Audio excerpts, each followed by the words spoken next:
I've always been in love with Korea. For as long as I can remember, my world revolved around its culture. The food, the fashion, the dramas, but most of all, K-pop. I never studied Korean in any serious way. No tutors, no classes. But after years of singing along, memorizing lyrics, and watching dramas with subtitles, certain words began to stick. I couldn't hold a full conversation. Not really. But I recognized phrases. I caught fragments. And most of all, I knew when someone said my name. So when I was accepted into a prestigious international school in Seoul, it felt like destiny. I begged my parents until they agreed. And before I knew it, I was on a plane, my heart pounding with excitement. Landing in Korea was like stepping into a dream. Neon signs, crowded subways, food stalls steaming in the night air. I couldn't stop smiling. This was it. The place I had been waiting for my whole life. The school wasn't right in the heart of Seoul, but close enough. Sat in a district where shining glass towers overlooked narrow streets that seemed unchanged for decades. My dorm was on the 5th floor of a long, pale gray building. I shared a room with 2 girls, Hannah, a Korean student with perfect posture and polite smiles, and Yumi, a quiet Japanese girl who always seemed half asleep. First, life was everything I wanted. I explored markets, tried food I'd only ever seen in dramas, and filled my phone with endless videos of the city at night. But after the first few weeks, the magic began to crack. The first time it happened, I thought I was dreaming. It was past midnight when I woke to a sound. A whisper. It was faint. So faint I thought maybe it was the heater. But then I heard words. Korean words.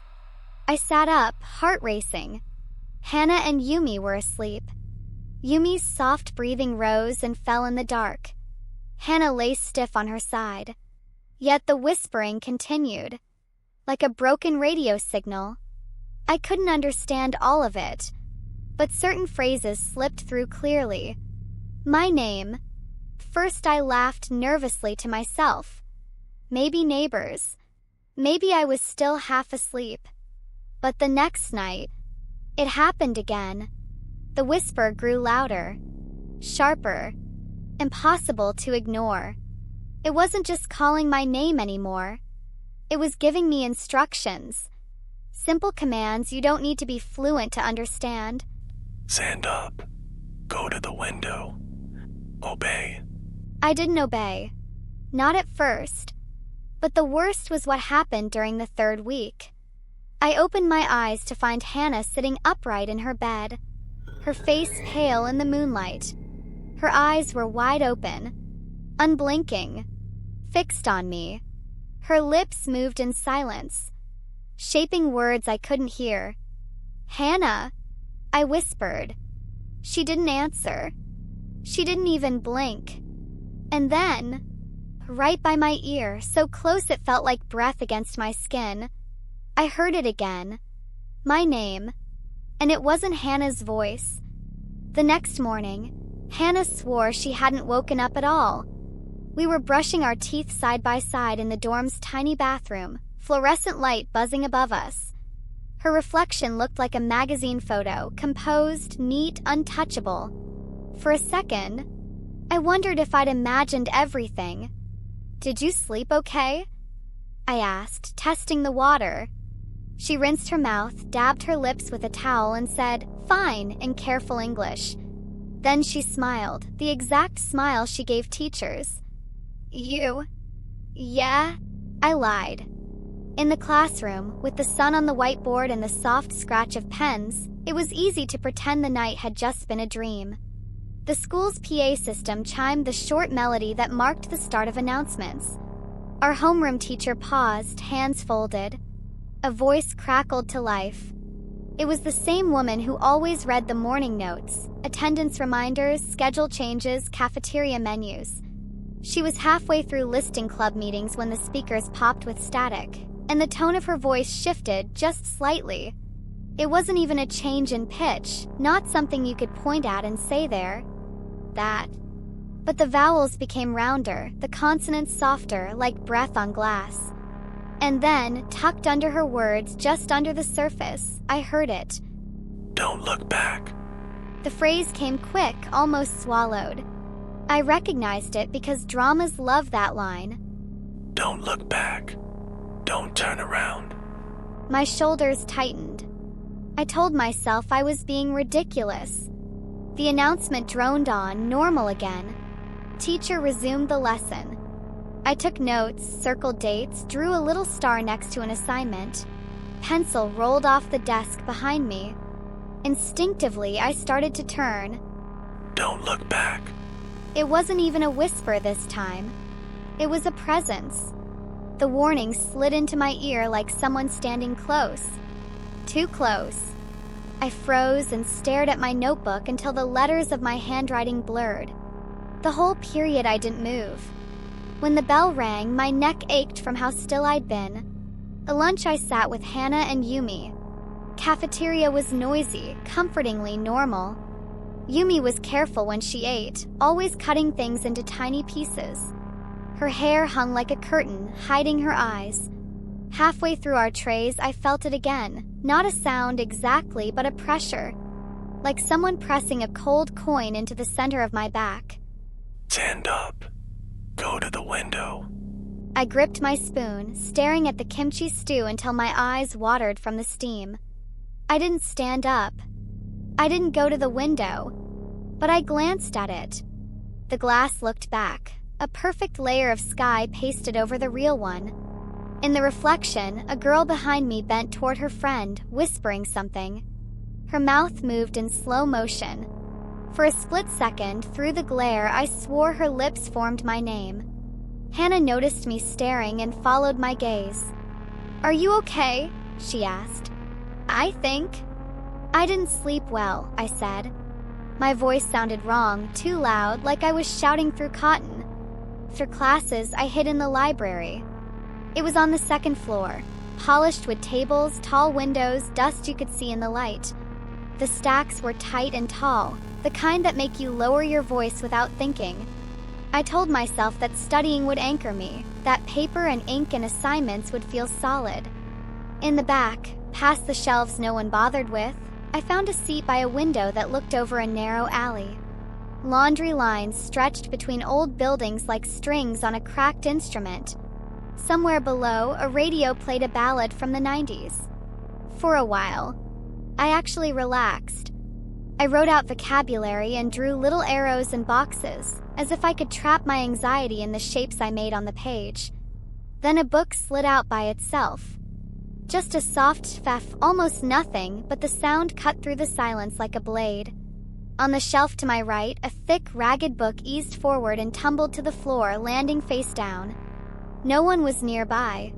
The nearest student was 3 rows over, headphones on, oblivious. I stared at the book for so long the dust settled again. Finally, I knelt to pick it up. The cover was faded green, the title in Hangul I couldn't read, the spine peeled back to the cloth. Inside, there was a slip of paper, a sticky note, yellowed and brittle. On it, someone had written a single word in neat block letters. Here. I knew that word. It's one of the first you pick up.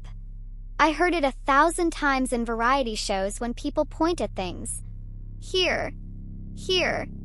I put the note back in the book and slid the book into the shelf. It wouldn't go. I tried another inch, another.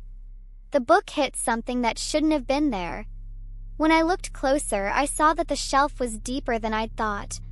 There was a gap behind the books, a darkness that swallowed light. Air moved in there, a thin current like the mouth of a cave. From that darkness, warm as breath, the voice came again. Follow me.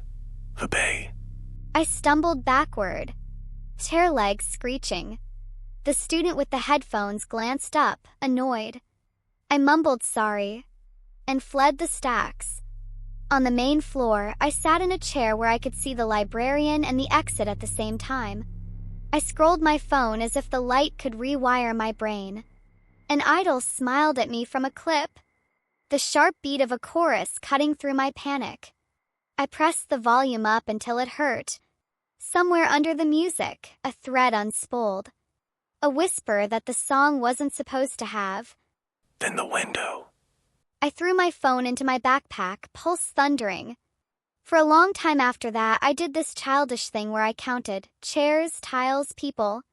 If I kept the numbers steady, if I stacked them just right, nothing could slip in between them. When I got back to the dorm that evening, Yumi was sitting cross-legged on the floor, untangling a necklace chain with a needle. The room felt different. Took me a moment to realize why. Someone had moved the beds. They were exactly where they were supposed to be, aligned to the centimeter. I checked, but it felt like the air itself had shifted a half-inch to the left. "I think I'm hearing things," I said before I could stop myself. Yumi paused. She turned the needle in her fingers, looked at me through her hair, and said very slowly, "Don't answer." I don't. She nodded and dropped her eyes to the necklace again. "Don't answer when they call your name. That's how they get in." "Who?" I asked. My laugh sounded brittle. "Who is they?" Yumi's fingers stilled. For a second, her face went blank, like someone had unplugged her. Then she blinked, and the moment shattered. "I'm tired," she said, as if I hadn't asked anything at all. She stood up, put the needle away, and started folding laundry that did not need folding. That night, I tried to armor myself with noise. I lay in bed with my headphones on and pressed the ear cups so tight they hurt. I played my comfort playlist, bright, sugary tracks I had memorized. The dorm was quiet. Side, the glow from the streetlight turned my ceiling into a pale, flickering square. The whispers were patient. They waited until I relaxed, until my muscles loosened. The song shifted to a soft bridge, everything thin and airy, and the whisper stepped neatly into the empty spaces between notes. "Get up." I squeezed my eyes shut. The music swelled. The whisper moved with it, like a swimmer cutting through waves. Came closer, closer. "Go to the window." A soft tapping began on the glass.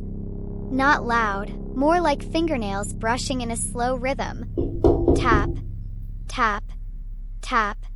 Hannah's bed creaked. I pulled one ear cup off and listened. Her breathing was steady, too steady. She made a sound like the smallest sigh and sat up, the mattress springs complaining by millimeters. She slid her feet to the floor. Tapping continued. I sat up too. I don't know why. Curiosity is just fear with a mask on. She stopped a few inches from the glass, lifted her hand, and placed her fingers on the pane. Her face was turned away from me, but I could see the reflection. Her eyes were wide, unfocused, lashes casting bars over her cheeks. The tapping stopped. "Obey." Hannah's hand moved to the latch. "No," I said.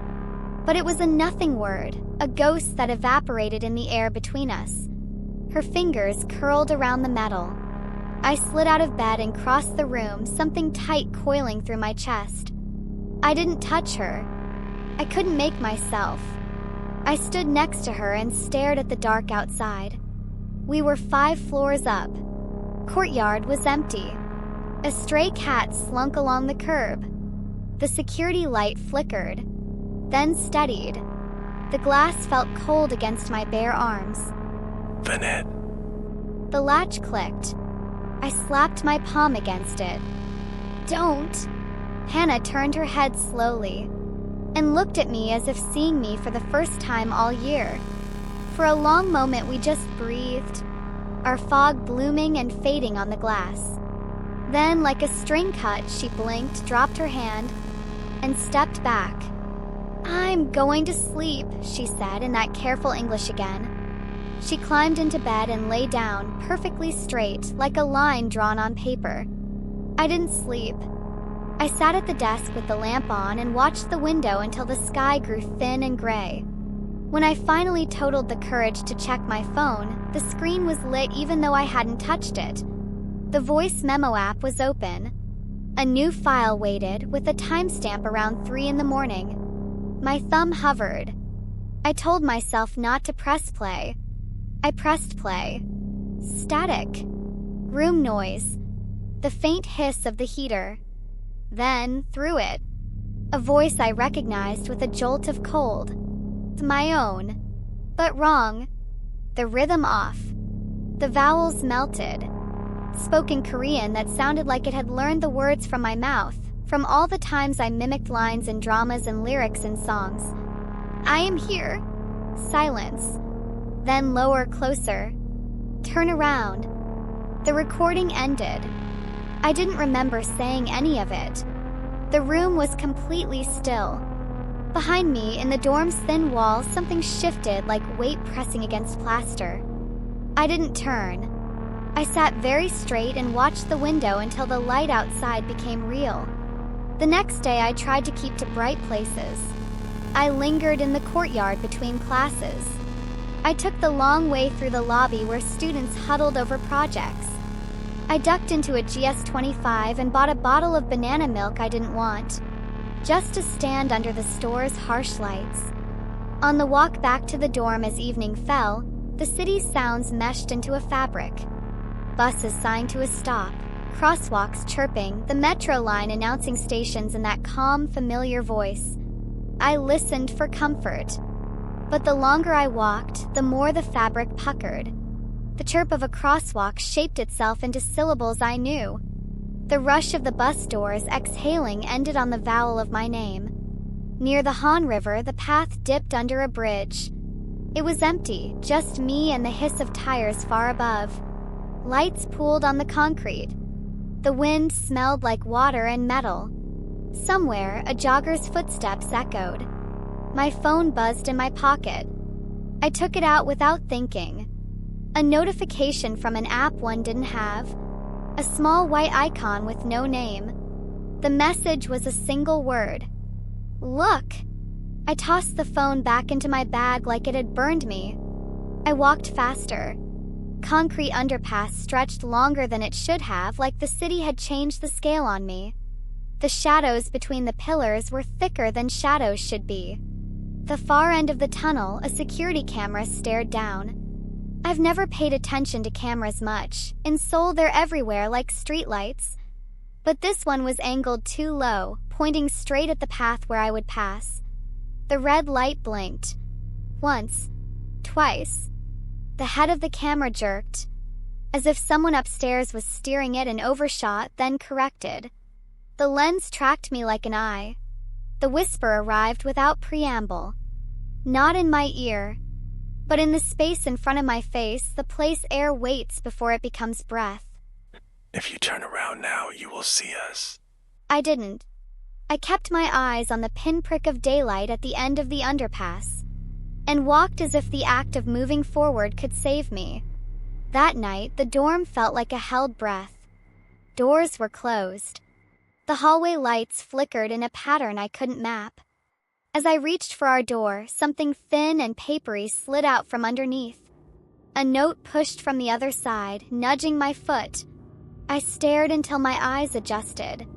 Another sticky note. Yellowed. Neat block letters. Here. Inside, the room was dark except for the lamp on my desk, which I knew I had switched off before I left. The light made a small circle on the wood, as if inviting me to step into it. Hannah's bed was an outline. Yumi's curtains were drawn around her bunk like a soft fort.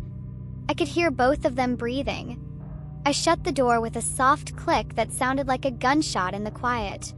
I bent to pick up the note.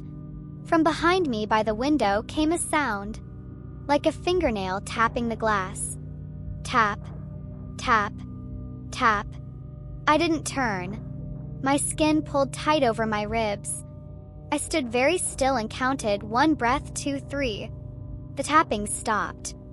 Then, softly, sweetly, almost fond, my own voice again from the dark behind me. Good girl. I started avoiding my roommates. It wasn't hard. Hannah had cram sessions and dance club. Yumi spent hours at the art studio, sketching figures that never seemed finished.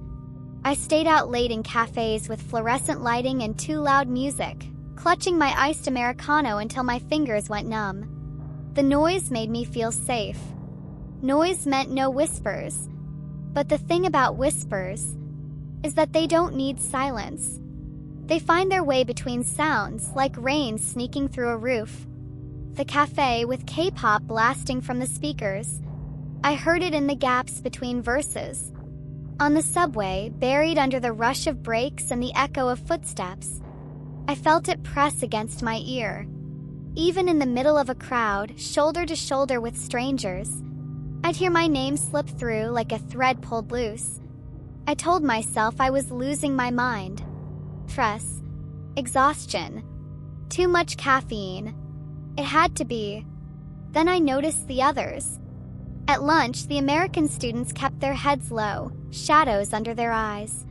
One boy from France stirred his food without eating, lips moving silently like he was praying. A girl from Canada flinched when the intercom buzzed. For a second, I thought she'd burst into tears. It wasn't just me. Something was pressing on all of us. That night, I found Yumi awake in her bed, knees drawn to her chest. Her curtains were pulled shut, but I could see her silhouette in the faint glow of her phone. She was whispering, so softly I thought I imagined it. I tapped the frame of her bunk. "Yumi." The whisper stopped. Silence stretched long. Then her voice, small and frayed. "They don't like foreigners." "What?" She drew the curtain back just far enough for one eye to look through. In that thin strip of light, she looked older, like fear had carved her into something fragile. "They choose us because we don't belong. It's easier for them." "Who's they?" I whispered back. She shook her head. "Don't answer them. That's all you can do. Don't answer." Curtains slid shut again.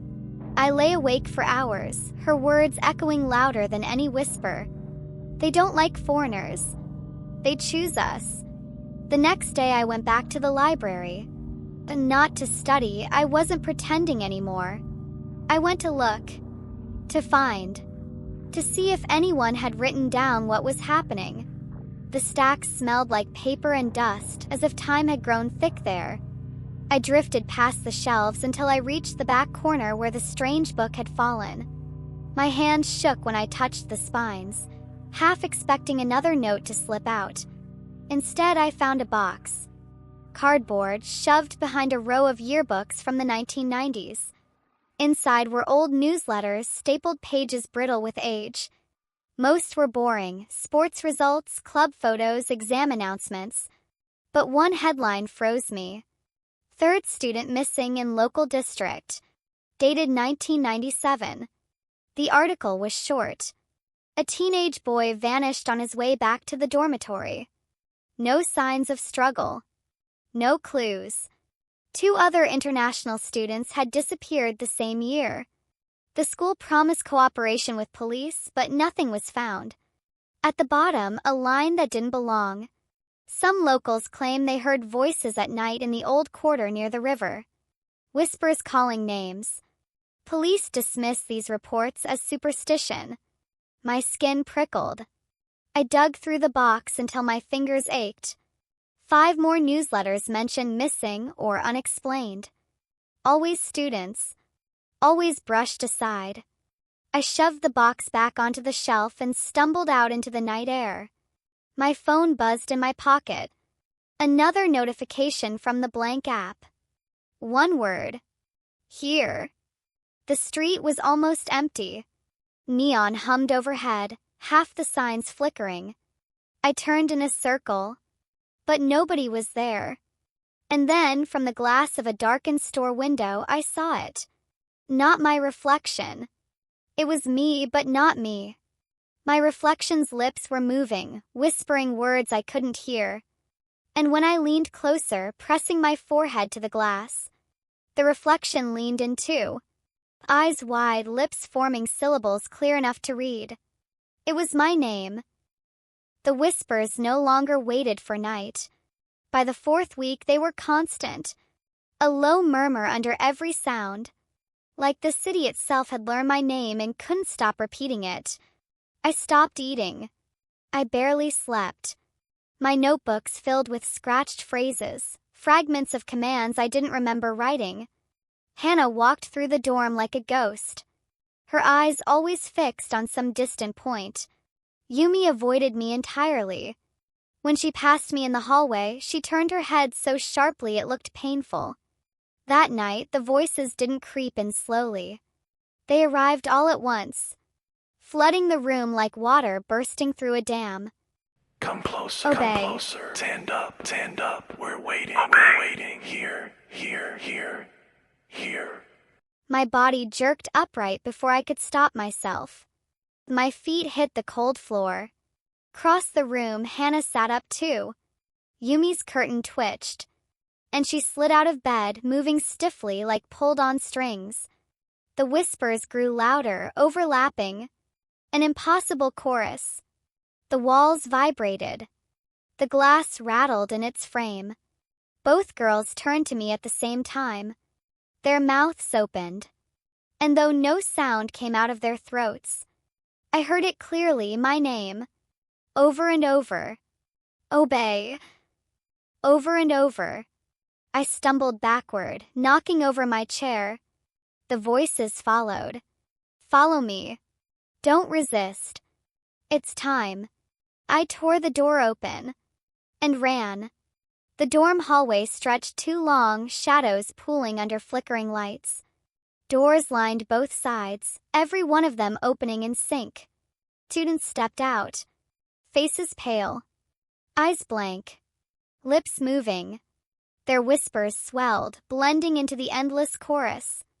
My name threaded through all of them over and over, until it wasn't my name anymore. It was just sound. Meaningless. Unbearable. I ran down the stairwell, bare feet slapping against concrete, and burst into the night air. Seoul's skyline loomed above me, neon signs and towers. But the city didn't feel alive anymore. Felt like a painted backdrop. The streets were too empty. Traffic lights changed for no one. And still, the voices followed. From every window. From every flickering lamp. From every shadowed alley. Here. I ran until my chest burned. Down the river path, under another dark bridge. The air thickened, heavy as if I were underwater. I stopped. My legs wouldn't move anymore. That's when I realized the whispers were gone. The silence pressed down, absolute. Then one voice broke it. Not a chorus. Not a command. Just a single whisper. Closer than my own breath. If you turn around now, you'll see us. My body locked. I stared at the pavement, at the cracks under my feet. I didn't move. I didn't even blink. The voice came again, softer. Amused. Patient. Don't worry. We're not going anywhere. And then, lower, as if leaning right against your ear. What's your name?